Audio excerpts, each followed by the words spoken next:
Days Gone, a game made by Bend Studio. You follow Deacon St. John, a member of a biker gang and a former Sith apprentice who's mourning over his wife who died when the outbreak of the Freakers first occurred. Now he's just roaming the world surviving and trying to find a purpose as he runs errands for the remainder survivor camps. All the characters are completely unique with their own story arcs, and you immediately know where you stand with them. Some of them will make you feel welcome, others not so much, and others have a very morally grey code which they follow by to survive. This game has borrowed a couple of ideas from other titles, such as the mechanic from The Last of Us where you have to scavenge for items to create better melee weapons that still break after a couple of hits. Also, Deacon has the detective vision from the Batman series. Apparently. However, this game does add its own mechanics, such as having to refill your bike. At first I thought this was great. It was an extra level of survival that you had to put into account when travelling. But then, after a couple of hours, it became annoying that you'd have to stop at every petrol station you see just to keep topped up. Your check engine light is on. Mm-hmm. Typically that's an indicator to, check your engine. And then by the end of the game, your fuel tank will be so big you don't even have to worry about filling up for multiple long journeys. And even then you'll have so much spare money, you can just pay the mechanic to fill it up for you for a small fee. And while I'm on the subject, I never really felt like I was ever lacking in bullets.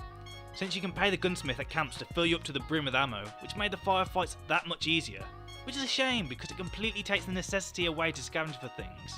If you're looking to buy this because of that awesome gameplay reveal we got, where Deacon is fumbling through the sawmill with thousands of freakers surrounding him, then you might be disappointed because that kind of stuff isn't in the game until you're about 3/4 of the way through.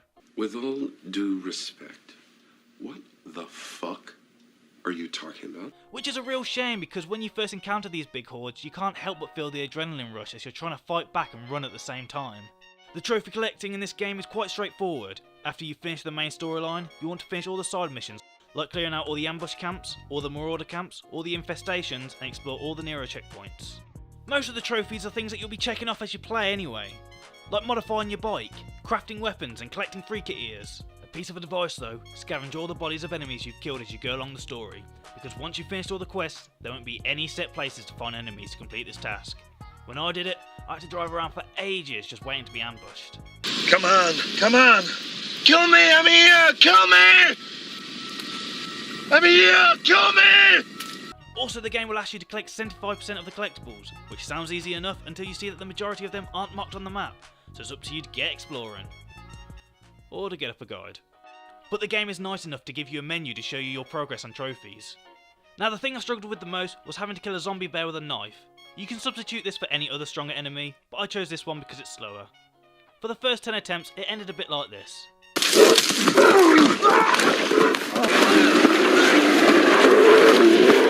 But if you stay resilient and you do everything perfect, you'll bring it down in about 15 minutes.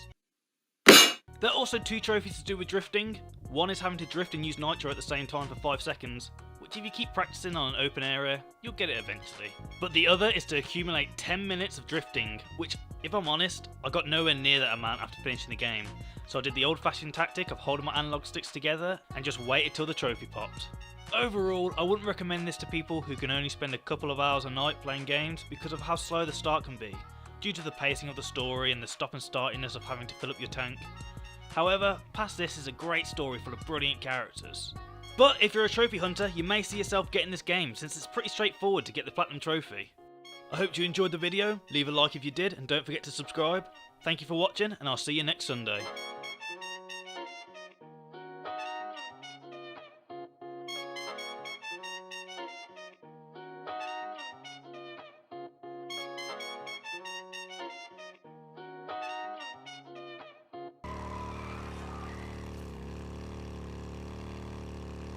So, how's everyone's day?